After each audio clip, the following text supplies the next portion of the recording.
வணக்கம் ஃப்ரெண்ட்ஸ். இன்றைக்கி நம்ம சூப்பரான ஒரு குழம்பு தான் பார்க்க போகிறோம்.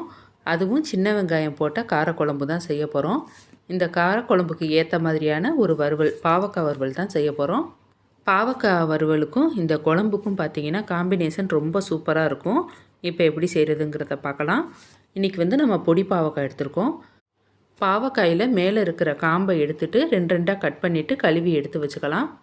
பொடி பாவக்காய் கிடைக்கலன்னா நம்ம பெரிய பாவக்காயிலையுமே இந்த மாதிரி செய்யலாம், ரொம்ப நல்லாயிருக்கும்.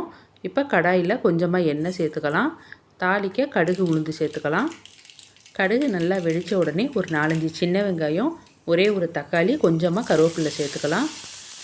ரொம்ப நேரம் வதக்கணும்னு அவசியம் கிடையாது. ஒரு 2-3 நிமிஷம் நல்லா கலந்து விட்டுட்டு நம்ம நறுக்கி வச்சுருக்கிற பாவக்காயை சேர்த்துக்கலாம். அது கூடவே பாவக்காய்க்கு தேவையான அளவு உப்பு சேர்த்துட்டு காரத்துக்கு மிளகாத்தூளும் கொஞ்சமாக மஞ்சத்தூளும் சேர்த்துக்கலாம். கூடவே கொஞ்சமாக சோம்பு சேர்த்துக்கலாம். சோம்பு சேர்த்து பாவக்காய் வறுவல் செய்கிறப்ப நல்ல ஃப்ளேவராக சூப்பராக இருக்கும். இப்போ நல்லா கலந்து விட்டுட்டு ஒரு மூடி போட்டு மூடி வச்சிடலாம்.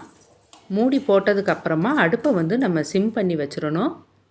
இன்றைக்கி அரைக்காப்படி பாவக்காய் தான் செஞ்சுருக்கோம். அதுக்கு மீடியம் சைஸில் ஒரு தக்காளியும் 4-5 சின்ன வெங்காயமும் சேர்த்துருக்கோம். பாவக்காயை மூடி வச்சுட்டு ஒரு 5 நிமிஷம் கழித்து ஓப்பன் பண்ணி பார்த்தோம்னா நமக்கு இந்த அளவுக்கு தண்ணி இருக்கும்.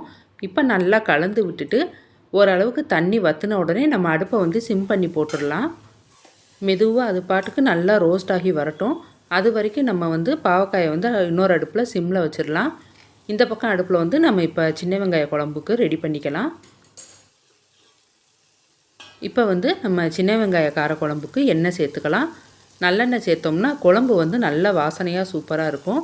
அது கூடவே 1 டீஸ்பூன் வெந்தயமும் 1/2 டீஸ்பூன் கடுகும் சேர்த்துக்கலாம். கடுகு நல்லா படபடன்னு பொரிஞ்ச உடனே ஒரு கைப்பிடி சின்ன வெங்காயம், அது கூடவே ஒரு 6-7 வெள்ளைப்பூடு சேர்த்தா போதும். வெள்ளைப்பூடு நம்ம நிறைய சேர்த்தோம்னா பூண்டு குழம்பு ஃப்ளேவர் வந்துடும். அதனால் கொஞ்சமாக வெள்ளைப்பூடு சேர்த்துட்டு தாராளமாகவே நம்ம சின்ன வெங்காயம் சேர்த்துக்கலாம். நம்ம போட்டுக்கிற வெங்காயம் கலர் மாறி நல்ல ஃப்ளேவர் வரணும். அது வரைக்கும் அடுப்பை மீடியமாக வச்சு நம்ம வதக்கினோம்னா தான் இந்த குழம்பு நல்ல டேஸ்ட்டாக இருக்கும். இந்த அளவுக்கு நிதானமாக நம்ம வதக்குனதுக்கப்புறமா ஒரு 3 தக்காளி நறுக்கி சேர்த்துக்கலாம். அது கூடவே கொஞ்சமாக கருவேப்பிலை சேர்த்துக்கலாம். தக்காளி நமக்கு நல்லா கரைஞ்சி வதங்கட்டும். இந்த பக்கம் நம்ம போட்டிருந்த பாவக்காய் நல்லா ரோஸ்ட் ஆகி வந்துருச்சு. இப்போ அடுப்பை ஆஃப் பண்ணிவிட்டு இதை வேறு பாத்திரத்தில் எடுத்து வச்சுக்கலாம்.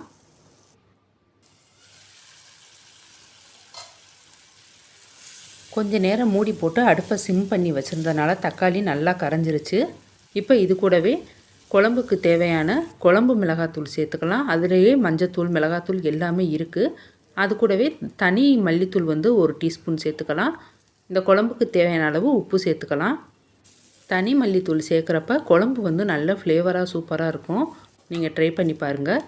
இப்போ நம்ம போட்டிருக்கிற மசாலா எல்லாம் ஒன்று சேர்ந்து வர்ற அளவுக்கு நல்லா வதக்கி விட்டுடலாம். மசாலா பொடியெல்லாம் சேர்த்து வதக்குறப்ப அடுப்பை சிம் பண்ணி வச்சுட்டு தான் வதக்கணும். இல்லைனா ஒரு பக்கம் சட்டுன்னு பாத்திரத்தில் பிடிச்சிரும், அப்புறம் டேஸ்ட்டு மாறிடும். இந்த அளவுக்கு நல்லா வதங்கினதுக்கப்புறமா நம்ம கரைச்சி வச்சுருக்கிற புளியை சேர்த்துக்கலாம். சின்னதாக ஒரு எலும்புச்சம்பளம் அளவு புளி கரைச்சி சேர்த்தா போதும். ஏன்னா நம்ம தக்காளி நிறைய போட்டிருக்கோம். அதனால் புளி இந்த அளவுக்கு தண்ணியாக கரைச்சி சேர்த்தா சரியாக இருக்கும். இது கூடவே தேவையான அளவு தண்ணி சேர்த்து நல்லா கலந்து விட்டுட்டு நம்ம ஒரு மூடி போட்டு மூடி வச்சிடலாம்.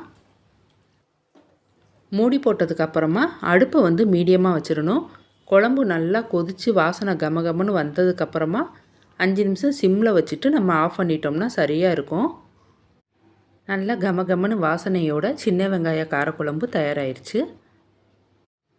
நாள் வச்சுட்டு மறுநாள் சாப்பிட்றப்ப இந்த குழம்பு ரொம்ப சூப்பராக இருக்கும்.